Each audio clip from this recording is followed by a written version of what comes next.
কালু ছোট হতেই দৌড়ে সেই রাক্ষসের কানের ভেতর দিয়ে ঢুকে যায় আর রাক্ষসের হৃৎপিণ্ডে জোরে কামড়ে দেয়।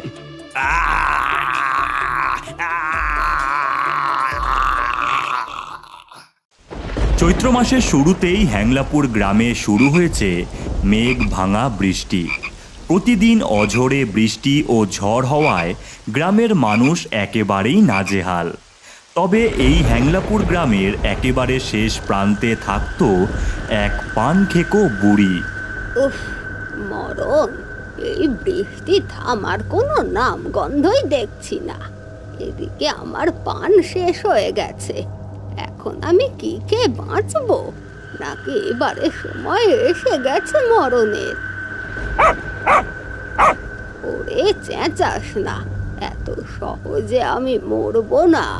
শুনেছি পাশের গায়ে এই বৃষ্টিতেও অনেক পান বিক্রি করছে, ওখানে যেতেই হবে। কিন্তু কিভাবে যে যাব? ওরে ভিজিস না, কি দেখলি ওখানে? উফ! এরপর বুড়ি ছাতা মাথায় বাইরে নেমে দেখে তার ওই বাড়ির চালে এক বিশাল আকৃতির কুমড়ো হয়ে রয়েছে। এত বড় কুমড়ো হয়েছে? আমি তো জানতামই না রে কালু। এই কুমড়োকে কাজে লাগিয়ে আমরা পাশের গ্রামে যেতে পারবো। এরপর বুড়ি চালে মই লাগিয়ে কাস্তে দিয়ে কুমড়োটি কাটতে থাকে। কাটা হলে কুমড়োটি গড়িয়ে নিচের উঠোনে ধপাস করে পড়ে যায়। এইবারে তৈরি হবে আমার কুমড়োর বাড়ি। তাই হলো, বুড়ি প্রথমে কাস্তে দিয়ে কুমড়োর ভেতরের সমস্ত শ্বাস বার করে নেয়, আর এইভাবেই কিছুক্ষণ পর তৈরি হয়ে যায় এক বিশাল কুমড়োর বাড়ি। আর তারপর কালু আর বুড়ি মিলে কুমড়োর নিচে চাকা লাগিয়ে দেয়। এই বাড়ি বৃষ্টিতেও ভিজবে না আর গড়াতে থাকবে। এবার আমি পান খেতে পারবো। চল কালু, আমরা যাত্রা শুরু করি। প্রবল বৃষ্টির মধ্যেই ঘন জঙ্গলের ভেতর দিয়ে বুড়ি ও তার কালু কুমড়োর গাড়ি করে চলতে থাকলো। কালু, ভীষণ মজা হচ্ছে বল, কিন্তু এটা ভোলা বাঘের জঙ্গল। এখানে অনেক বাঘ আছে, আমাদের সাবধানে যেতে হবে।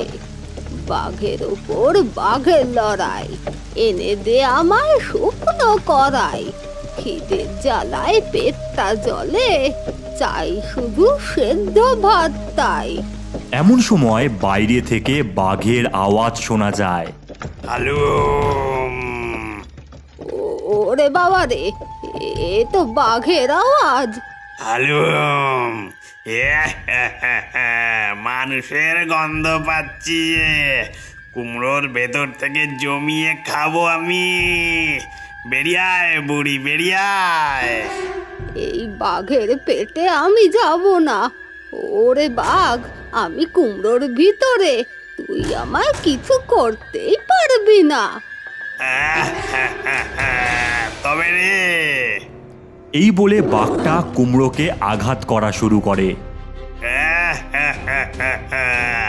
এবারে তোকে বেরোতেই হবে বুড়ি। ওরে বাবা রে, এ তো মহা জ্বালায় পড়লাম। দাঁড়া, তোকে শিক্ষা দিচ্ছি। বুড়ি সেই সময় রেডিওতে হাতির আওয়াজ ছেড়ে দেয়। এরে বাঘ, ছেড়ে দেব হাতি? ওরে বাবারে, এ তো হাতির ডাক। এই বুড়ি হাতিকে নিয়ে ঘরে রয়েছে। পালাই, আমি পালাই। ওরে মূর্খ বাঘ, এইটুকু কুমড়োর ভিতর এত বড় হাতি থাকবে কি করে? এটা বুড়ির চাল, ভয়ে পালাস না। ঠিক তো, এই বুড়ি ঠকিয়েছে, ওকে আমি গিলে খাবো। না না না, ওটি হবে না। অর্ধেক শিকার আমার। আমার মাথায় বুদ্ধি আছে। এই চাকা দুটো খুলে দিলেই বুড়ি আর কোথাও যেতে পারবে না। তারপর আমরা খেয়ে নেব। এরপর শেয়ালটি চাকা দুটো খুলে দেয়। চমৎকার শিয়াল, চমৎকার। এবার বুড়ি, তোকে তো আমরা খাবই। না না, কিছু একটা করতেই হবে আমায়। শোনো, আমি বুড়ি মানুষ, আমার শরীরে মাংস নেই। আমি যাচ্ছিলাম অনেক মাছ খেতে। মাছ খেলে আমি অনেক মোটা সোটা হব। তারপর তোমরা আমায় খেলে খুব ভালো লাগবে। হ্যাঁ, তাই তো। বুড়ি মোটা হয়ে আসুক তবে। তবে আমার এই কুমড়োটা জলে ফেলে দাও, আমি কয়েকদিন মাছ খেয়ে আসছি তোমাদের কাছে। তাই হলো, বাঘ আর শেয়াল মিলে কুমড়োর বাড়িটাকে জলে ফেলে দেয়। ওরে কালু, খুব বাঁচা বেঁচে গেছি রে। আমার বুদ্ধিটা খুব একটা কম নয়। কুমড়োটা জলের নিচে পড়তেই একটা হাঙরের পিঠের ওপর পড়ে যায়। কালু রে, জলের তলার কি সুন্দর জগৎ। আমরা একটা হাঙরের পিঠে চেপে আছি। চারিদিকে রঙিন মাছ, কত ডলফিন, আরো কত কি। কিন্তু কিছুক্ষণ পরেই সেই হাঙরটি বুড়িকে নিয়ে যায় কুমির রাজার কাছে। অনেকদিন পর জ্যান্ত মানুষ পেলাম। ওহ, এ আর ছোট মাছেদের খেয়ে কাটাতে হবে না। এই বেরিয়ে আয় বুড়ি, বেরিয়ে আয়। ওরে বাবা রে, এ তো কুমিরদের রাজা। এর হাত থেকে আমাকে বাঁচতেই হবে। এই হাঙ্গরের দল, গুঁতো মেরে কুমড়ো ফাটিয়ে দে। হাঙরের দল গুঁতো মারতেই বুড়ি বলে ওঠে, দেখো কুমির রাজ, আমাকে একা খেয়ে তোমার পেটও ভরবে না। আমাকে যদি 2 দিন এখানে বন্দি করে রাখো, আমায় খুঁজতে অনেক মানুষ এখানে আসবে। তখন ধরে ধরে সবাইকে খেও। বাহ, এই চমৎকার বুদ্ধি তো। এ যা, তোকে 2 দিন সময় দিলাম। বাপরে বাপ, বেঁচে গেছি। সবাই চলে গেলে বুড়ির কাছে একটা মাছ এসে বলে, বুড়িমা, আমাদের বাঁচাও, এই কুমিরদের থেকে বাঁচাও। ওরা আমাদের সবাইকে মেরে খেয়ে নেয়। চিন্তা করিস না, আমার কাছে একটা বুদ্ধি আছে। এই যে আমার জাদুই থলি, বার কর দেখি সোনালি মাছ। এই বলতেই থলির থেকে সোনালি মাছ বের হয় আর জলে ছড়িয়ে পড়ে। এই মাছগুলোকে খেলে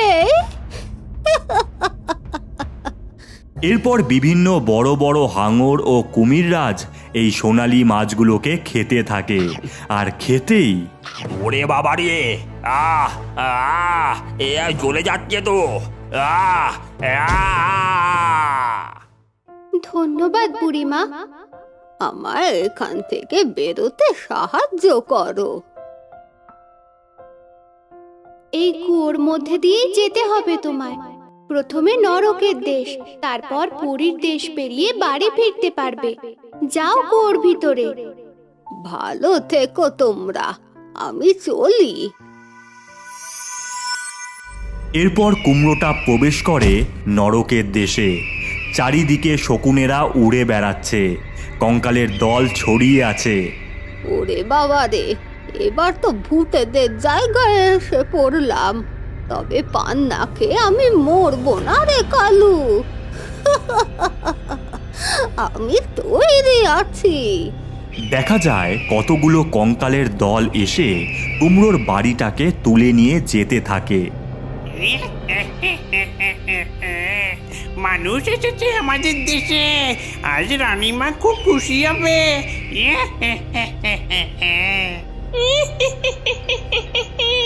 উড়ে উড়ে উড়ে শেষমেশ কুমড়ো আনলি তোরা, হ্যাঁ? মানুষ আছে ভেতরে। উড়ে বাস, আমাদের দেশে মানুষ। বার করে ঘাড় মুটকিয়ে খাই। কতদিন ভালো খাবার খাই না রে। এই রে, আমায় মনে হয় মেরে দেবে। এই বেরো বুড়ি বেরো। কিছুক্ষণ পর কঙ্কালের দল বুড়িকে টানতে টানতে কুমড়োর ঘরের বাইরে বার করে। এইবার তোর ঘরটা মুটকে দি। দাঁড়াও দাঁড়াও ডাইনি, আমি তোমাদের আমার থেকেও ভালো খাবার খাওয়াতে পারি। কি বলিস কি? হ্যাঁ, খাওয়া দেখি। আগে কথা দিতে হবে, খাবার ভালো লাগলে আমায় ছেড়ে দেবে। ঠিক আছে ঠিক আছে, কথা দিলাম। এরপর বুড়ি তার কুমড়োর ঘরে ঢুকে কুমড়োর বিরিয়ানি তৈরি করে আর রান্না শেষ হলে ডাইনিকে দেয়। আহ, গন্ধটা ভালোই বেরোচ্ছে, এবার খেয়ে দেখি। আহা, চমৎকার চমৎকার খেতে। কিন্তু এর তৈরির পদ্ধতি তোকে বলে যেতে হবে। এরপর বুড়ি তার কুমড়োর বিরিয়ানি তৈরির পদ্ধতি বলে সেখান থেকে চলে যায়।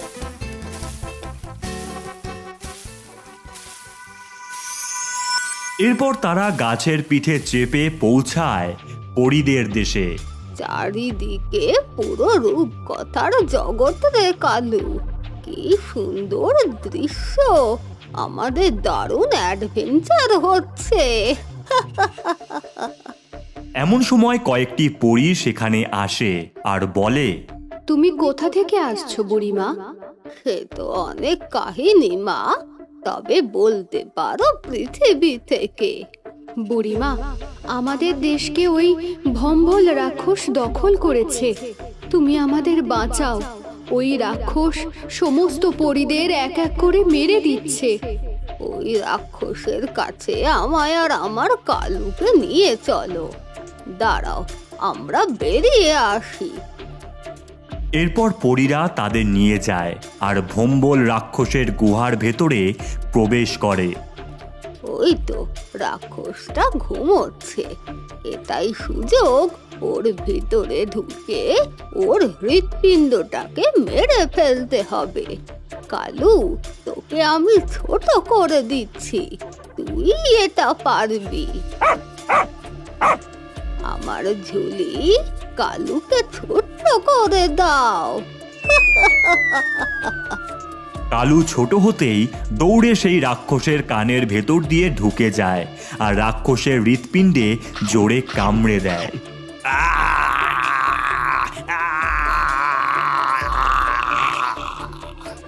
এরপর কালু বাইরে বেরিয়ে আসে আর ভম্বল রাক্ষস চিৎকার করে মারা যায়। অনেক অনেক ধন্যবাদ বুড়িমা। এবার আমি আমার বাড়িতে পৌঁছাতে পারবো, কিন্তু আমার পান খাওয়া আর হলো না। এই নাও বুড়িমা, এই পানের বাটা। এই পান কোনো দিন শেষ হবে না। এবারে তুমি তোমার বাড়িতে যাও। তাই হলো, বুড়ি ও তার কালু তাদের বাড়িতে পৌঁছালো আর বৃষ্টির দিনে জমিয়ে পান খেতে থাকলো। আহা, এ স্বাদের ভাগ হবে না।